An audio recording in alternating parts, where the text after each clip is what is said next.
पुरानो फोटोलाई कसरी नयाँ बनाउन सकिन्छ। हेलो एभ्रिवन, आज फेरि पनि तपाईहरुलाई स्वागत छ मेरो नयाँ भिडियोमा।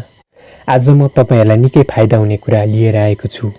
एउटा यस्तो वेबसाइट रहेको छ जुन म मेरो डिस्क्रिप्सनमा राखिदिने छु, जसले पहिलेको पुरानो फोटो जस्तो black and white, blur photo वा पुरानो भएर केरमेट गरिएको फोटोलाई नयाँ बनाउने वेबसाइटको बारेमा जानकारी दिनेछु। भिडियो लास्टसम्म हेरेर जानकारी लिनुहोस्। यो भन्दा पहिले तपाई नयाँ हुनुहुन्छ भने प्लिज सब्स्क्राइब गर्नुहोस्। नजिकमा रहेको घण्टीलाई पनि प्रेस गरिदिनुहोस् ताकि पछि पनि यस्तो जानकारीमूलक भिडियो सबैभन्दा पहिले तपाईसँग पुगोस्। हामीसँग भएको हरेक तस्बिरमा याद गुम्सेर बसेको हुन्छ। बाल्यकालमा खिचिएको फोटोमा त झन् आधा जुनी नै कैद हुन्छ। पहिले अहिले जस्तो उच्च गुणस्तरको फोटो खिच्ने क्यामेरा थिएन।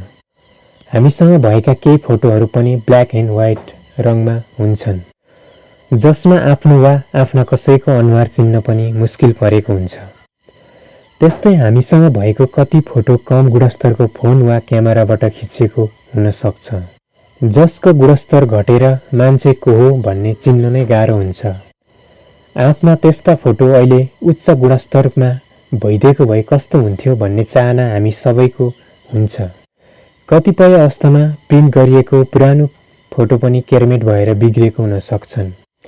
आज हामी त्यस्ता वेबसाइटको बारेमा जानकारी दिँदैछौँ जसले कम गुणस्तर भएको फोटोको गुणस्तर बढाउन र बिग्रेको फोटोलाई एउटै क्लिकमा सुधार्न सघाउँछ।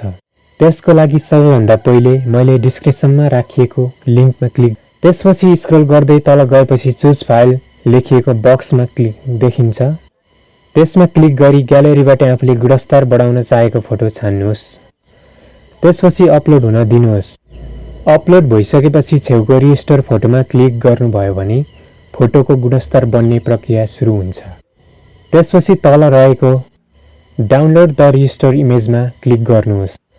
त्यसपछि राइट क्लिक गर्नुभयो भने स्मार्टफोनमा लामो समयसम्म दबाइ राख्नाले सेभ इमेजको अप्सन देखिन्छ। त्यसमा क्लिक गरेर सजिलै उच्च गुणस्तरको फोटो डाउनलोड गर्न सकिन्छ। धन्यवाद। आजको लागि यो भिडियो यति नै। अर्को भिडियो नआउन्जेलसम्मको लागि बाई।